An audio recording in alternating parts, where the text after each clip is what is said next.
एक झरने के नीचे दिगंबर मुनि विश्राम कर रहे हैं। सैनिक पहुंचा, नग्न दिगंबर काया, हाथ का सिरहाना, धरती बिछाना, आकाश ओढ़ना। उसने जाकर के कहा, संत जी सम्राट बुलाते हैं तुम्हें। संत ने कहा, कौन सम्राट? अरे सम्राट सिकंदर, विश्व विजेता सिकंदर। अरे संत ने कहा, मैं किसी सिकंदर को नहीं जानता। बोले, अरे सारी दुनिया उसे जानती है और तुम नहीं जानते हो। बोले, मैं नहीं जानता किसी सिकंदर को।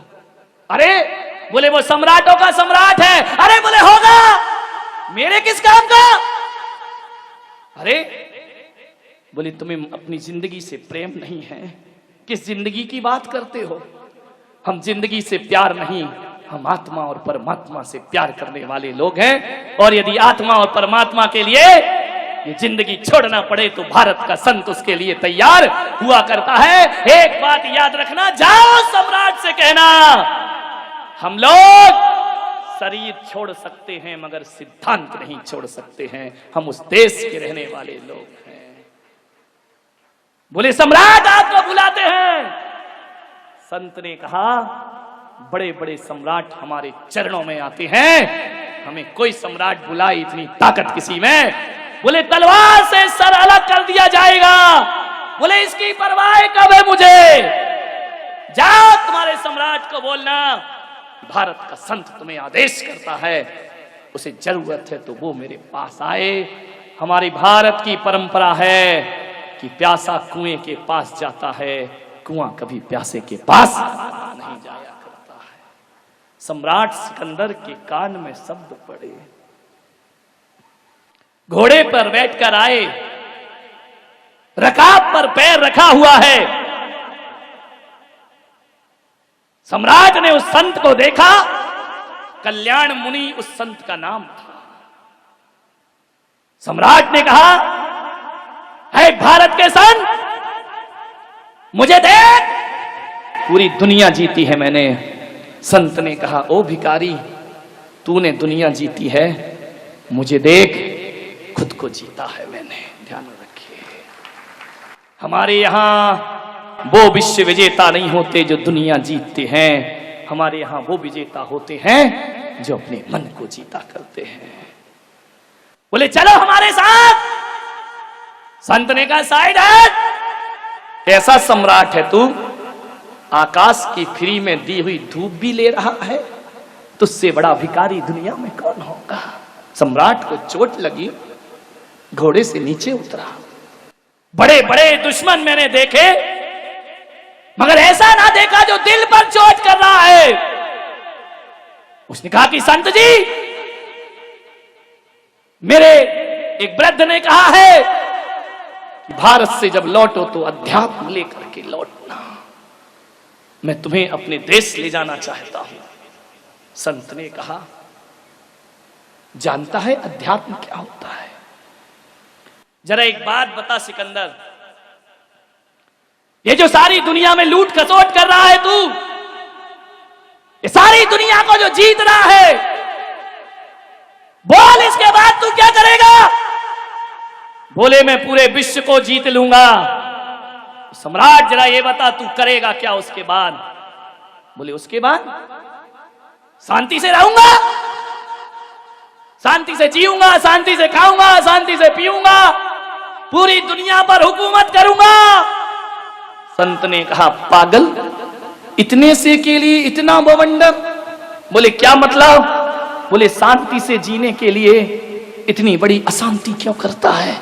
बोले, समझ नहीं पाया मैं। बोले, पागल, शांति के लिए दुनिया नहीं जीती जाती, शांति के लिए तो खुद को जीता जाता है, मन को जीता जाता है। अरे सारी दुनिया जीत कर भी तू शांति नहीं पा सकेगा। आ मेरे पास बैठ और सारी दुनिया को ठुकरा के आत्मा की शांति को प्राप्त कर। एक बात याद रखना ग्वालियर वालों, तुम सोचते हो कि एक मकान बन जाएगा तो शांति मिलेगी, बीबी आएगी तो शांति मिलेगी, बच्चे होंगे तो शांति मिलेगी, दौलत कमाऊंगा तो शांति मिलेगी। सब कुछ तो करके देख लिया, मरते दम तक भी शांति ना मिली। मंदिर की शांति धाराओं ने भी शांति ना दी, शांति विधान ने भी अशांत ही बना करके रखा। मैं आपसे मेरा निवेदन है, एक बात गांठ बांध लीजिए कि शांति साधनों से नहीं मिला करती है, शांति तो परमात्मा की साधना से प्राप्त हुआ करती है। ध्यान रखिए, साधना चाहिए, साधनों से कभी शांति मिली है क्या? कहते हैं कि सम्राट सिकंदर कल्याण मुनि को यूनान ले गया जहाज के रास्ते से, और जब सम्राट सिकंदर दुनिया से गया, डॉक्टर आए, हकीम आए, वैद्य आए, सब घेर कर बैठे हैं। सम्राट सिकंदर से कल्याण मुनि ने कहा कि सिकंदर, अब तुम्हारे जीवन का समय खत्म हो चुका है। संत जी, एक दिन का जीवन दे दो। कल्याण मुनि ने कहा, हम कुछ नहीं कर सकते, इन हकीमों से कहो, हकीम जी एक दिन का जीवन दे दो मुझे, भीख मांग रहा है विश्व विजेता अपनी जिंदगी की। क्या मिलता है दौलत से, साधनों से? जिंदगी को तरस रही है एक आत्मा, मुझे एक दिन का जीवन दो, मैं तुम्हें आधा राज्य दे दूंगा। हकीम ने सिर झुकाया कि नहीं, हम असमर्थ हैं, हमें क्षमा करें सम्राट। डॉक्टर और वैद्य से कहा, मैं तुम्हें पूरा राज्य दे दूंगा, तुम मुझे एक दिन का जीवन दे दो। वैद्य ने कहा, एक दिन तो बहुत बड़ी बात है सम्राट, हम तुम्हें 1 घंटे की सांसें भी नहीं दे सकते हैं, 1 मिनट की सांस भी हम तुम्हें प्रदान नहीं कर सकते हैं। कोई मुझे जीवन नहीं दे सकता है, तो फिर मैंने ये दुनिया क्यों जीती है? क्यों तलवार की धार से हजारों का बेगुनाहों का खून बहाया? आज सम्राट को पता चलता है, वह इतना कहता है, फिर एक काम करो, जीवन नहीं दे सकते कोई बात नहीं, ही काम कर देना कि सम्राट तो मरते समय समझ रहा है, ये दुनिया जीते जी समझ जाए, जब मेरा जनाजा उठे मेरे दोनों हाथ ताबूत से बाहर निकाल देना। बोले इससे क्या होगा? बोले ताकि ये दुनिया समझ ले, जान ले कि आया था जब सिकंदर हौसले तो वाली थे, और जब गया था दुनिया से दोनों हाथ खाली थे। किस लिए जीवन आसान थे हमारा? सामान 100 बरस का, पल की खबर नहीं, मन की शांति को भंग कर दिया। मान्यवर, एक संत किसी ग्रस्त के घर रात रुका, काले कपड़े पहना था। ग्रस्त ने पूछा, मैंने भगवा संत तो देखे हैं, पीतांबर संत देखे हैं, श्वेत वस्त्र वाले संत देखे हैं, निर्वस्त्र संत देखे हैं, तू कैसा काले कपड़े पहन करके घूम रहा है? उसने कहा, ये मेरे शोक के कपड़े हैं। बोले किस बात का शोक है संत को? बोले मेरे क्रोध मान माया का अंत हो गया है, उसका मातम मनाते घूम रहा हूं मैं। बोले क्रोध मान माया का अंत हो गया? बोले हां, उसके मातम में मैंने ये मातमी कपड़े पहने हैं। तो ग्रस्त ने कहा अपने नौकर को, इस संत को धक्के मारो और बाहर निकाल दो, इसे अपमानित करके बाहर करिए। नौकर ने धक्के मारे, बाहर निकाला गया।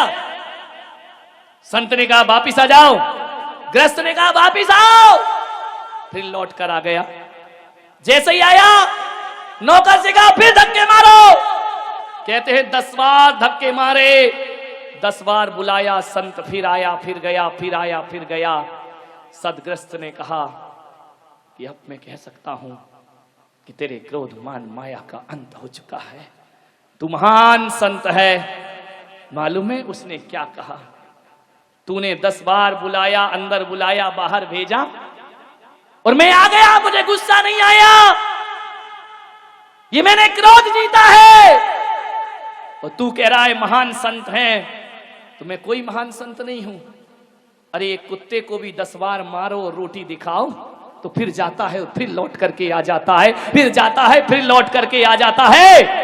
अरे मैं बार बार आ गया तो कोई बड़ा काम नहीं किया, ये काम तो एक कुत्ता भी अपने जीवन में कर लिया करता है। इसमें कौन सा बड़ा काम कर दिया, इसमें कौन सा महान जीवन हो गया मेरा।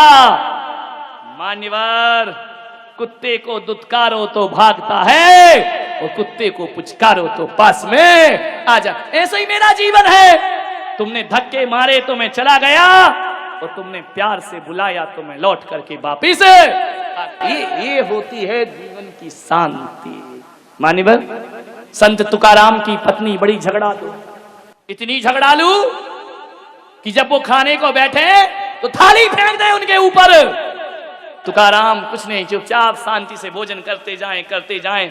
एक दिन इतनी गुस्से में आई कि ठंडी के दिनों में उस पत्नी ने मटके का ठंडा पानी तुकाराम की सिर से डाल दिया।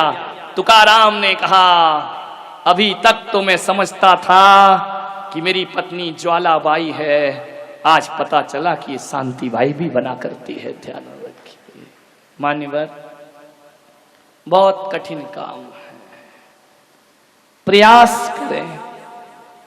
एक व्यक्ति मेरे पास आया, बोले महाराज मैं सन्यास लेना चाहता हूं। तो मैंने कहा देर किस बात की है, अब तू सोच क्या रहा है, इतने अच्छे भाव बने हैं, चल साथ में। बोले महाराज जब तक प्रवचन सुनो लगता है सब छोड़ो। तो मैंने कहा बस उसी दिन छोड़ दे। बोले मन तो बहुत है कि मैं सन्यास ले लूं। तो मैंने कहा ले क्यों नहीं रहा है, मन को देखो कितना चंचल है। बोले महाराज आज जब मैं घर से आ रहा था, पत्नी ने 3 बार हाथ पकड़ा, तुम सन्यास मत ले लेना, मैं मना कर रही हूं तुमको, महाराज के पास खूब जाओ, लेकिन महाराज के साथ मत जाओ, ध्यान रखना। बोले महाराज मेरी इच्छा बहुत है, पत्नी राजी नहीं है, वो रोकती है। और एक दिन आपने अपने प्रवचन में कहा था कि किसी का दिल दुखाना पाप है, तो किसी से बड़ी तो मेरी पत्नी है। ये सोच करके मैं नहीं ले पा रहा हूं कि मैं उसका दिल कैसे दुखाऊं, क्योंकि आपने कहा दिल दुखाना हिंसा है, दिल दुखाना पाप है, मैं ऐसा पाप कैसे कमा सकता हूं, लेकिन मन बहुत है। वाह रे बेईमान आदमी। मैंने कहा सन्यास तो रख तू एक तरफ, सन्यास की बातें तो अपन बाद में करेंगे, जरा एक बात बता, तेरी पत्नी और कौन कौन सी बातों से राजी नहीं होती है, सन्यास से तो राजी नहीं है, चल मैं मानता हूं, और कौन सी बातें हैं जिनसे तेरी पत्नी खिलाफ है। बोले ऐसी तो कई बातें हैं। मैंने कहा फिर भी, बोले वो कहती है सिगरेट मत पियो, वो कहती है फिल्म देखने मत जाओ, वो कहती है दिन भर किताबें मत पढ़ो, वो कहती है यार दोस्तों के साथ ज्यादा देर रात तक वापस ना लौटो। तो मैंने कहा बोल तेरी सिगरेट छूट गई? बोले नहीं छूटती नहीं, बहुत कोशिश करता हूं। तो मैंने कहा पागल, तू उसका दिल दुखा रहा है, हिंसा का क्या होगा, बोल पाप लगेगा या नहीं लगेगा? सन्यास लेने में उसका दिल दुखेगा, सिगरेट पीकर दिल दुखाए जा रहा, सिगरेट फूंके जा रहा है। अरे उस समय तो सोच, हिंसा लग रही है, पाप हो रहा है। बोल, झूठ बोलने को पत्नी मना करती है। मैंने कहा झूठ बोलना छोड़ दिया? बोले नहीं छोड़ा। तो मैंने कहा पागल, पत्नी तो कई चीजों को मना करती है, लेकिन तेरी समझ में एक सन्यासी आया कि उसने मना किया और मैं ले लूंगा तो दिल दुखेगा। अरे सिगरेट में भी दिल दुखता है, तू जो आवारा गर्दी करता है। विचार, ये मन की चालाकियां तो देखो, कैसे सन्मार्ग से बचाता है अपने आप को। मैंने कहा केवल सन्यास का दुख नहीं देना चाहता तू, बाकी सारे दुख उसके हवाले तूने कर रखे हैं। अरे सोच तो, विचार तो कर, मन बड़ा चंचल है, सन्मार्ग से पीछे जाता है, सन्मार्ग से घसीटता है हमें। कितने तर्क निकाल लेता है मन, विचार करिए। महाराज मुझे आपसे बात कहना तो नहीं चाहिए, फिर भी कह रहा हूं, बुरा मत मानना, बात तेरे के मानूंगा तो मानूंगा, तू बोल दे जो बोल रहा है। मैं उसी समय समझ जाता हूं कि तू तो बुराई मानने वाली बात बोल रहा होगा। तब तो कह रहा बुरा मत मान। ये बड़े चापलूस लोग होते हैं, ध्यान रखिए। मान्यवर